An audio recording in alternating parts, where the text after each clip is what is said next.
I'm Dr. Erica Bove, and welcome to the Love and Science podcast.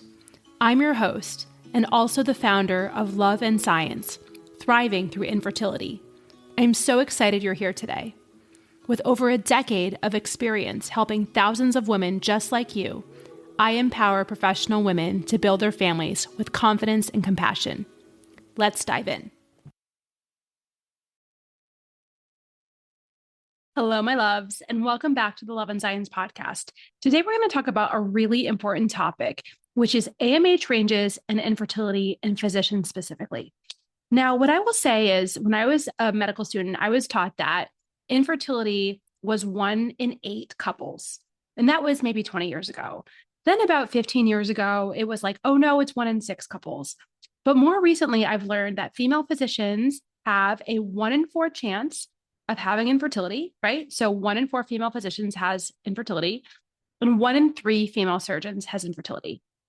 And a question I often get asked is, well, how much of this is related to diminished ovarian reserve and how much is related to other causes? Interestingly, female physicians do seem to have, at least based on some data, an increased rate of unexplained infertility compared to non-physicians, which I find really interesting because why is that? Is that endometriosis? Is it stress? Is there something else going on that we just haven't identified? Perhaps.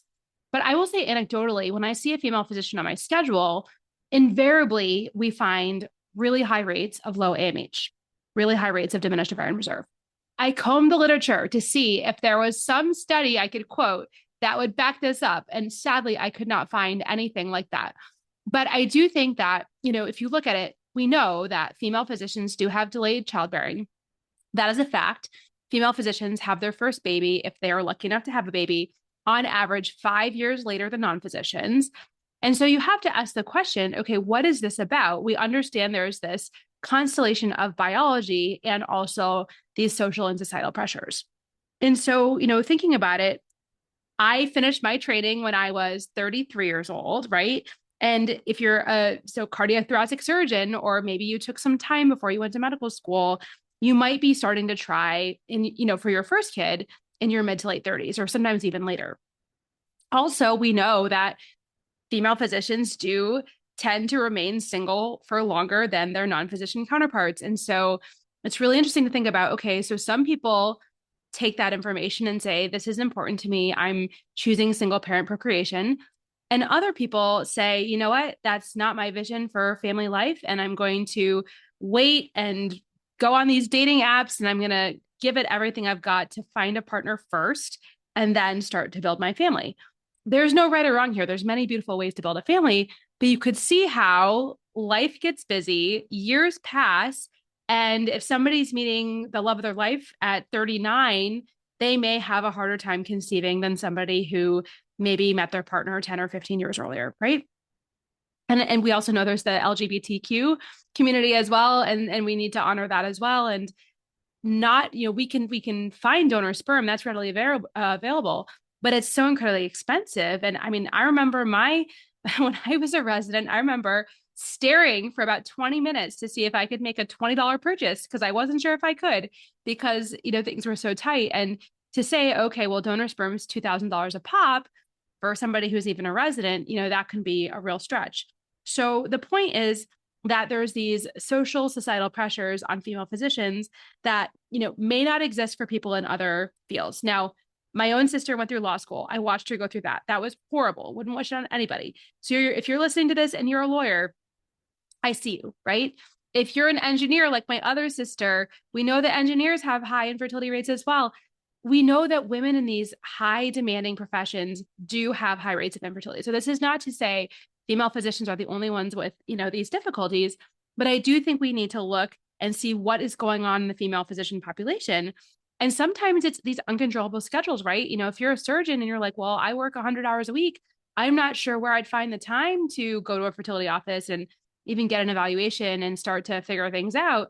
That all, has its own ramifications, not to mention our huge childcare, issues in our country.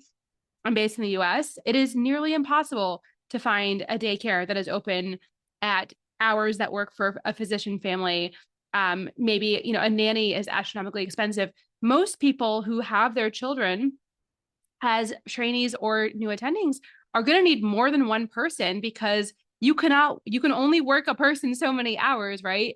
Before you need to get another person involved. And so I think there's many factors that delay childbearing for, female physicians.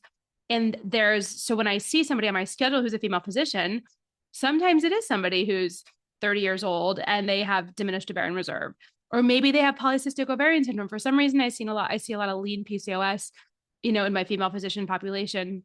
I have ideas about that as well. But anecdotally, it does seem that my female physicians have lower AMH rates, and that a large amount of that is probably due to age, but I don't think that age tells the full story alone. We do know there's some emerging data that the stress of IVF, right? The stress of the IVF stimulation has a negative impact on egg quality. And I know that AMH is quantitative, not qualitative, but I do think that there is a connection to the stress we have in our bodies and the egg number, the egg quality, all those things that hopefully we'll have a lot more data on in the next 5 to 10 years. I also wanted to offer that if female physicians are having their first children 5 years on average later than non-physician counterparts, what does that mean for secondary infertility? I don't think we talk enough about secondary infertility at all. And it is incredibly painful when you have a 3-year-old, a 4-year-old who's asking for a sibling and you are trying, you're going to the fertility office. Maybe you're on your 3rd IVF cycle. You're not sure if you're going to be able to build your family.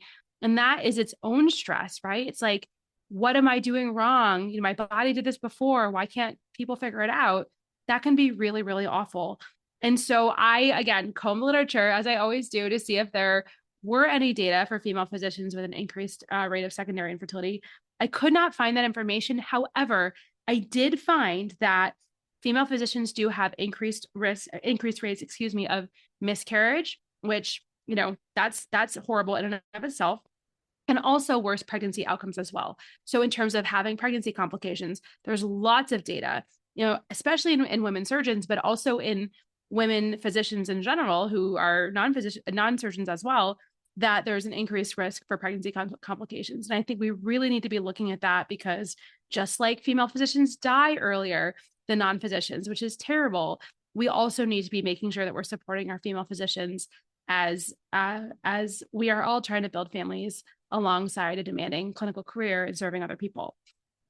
There's also data to suggest that female physicians have smaller family sizes compared to non-physicians. Is that intentional? Is it not intentional? How much is related to infertility?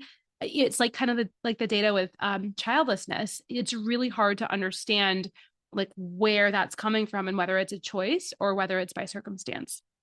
So what I wanted to say is we know that female physicians have higher rates of infertility compared to the general population. We have only started to skim the surface of what this is about. We do need to look at AMH ranges for physicians and non-physicians and look at the data and see, what's going on, and also have better understanding of the role of stress for all women in high achieving careers as it pertains to AMH and diminished ovarian reserve values. So this is a relatively short podcast. I wish there was more to say about that, but stay tuned because we're going to explain FSH values and timing in the next episode. And there's also some really interesting data that's about to come out as well. So you know how much I love you. Until the next time. Bye.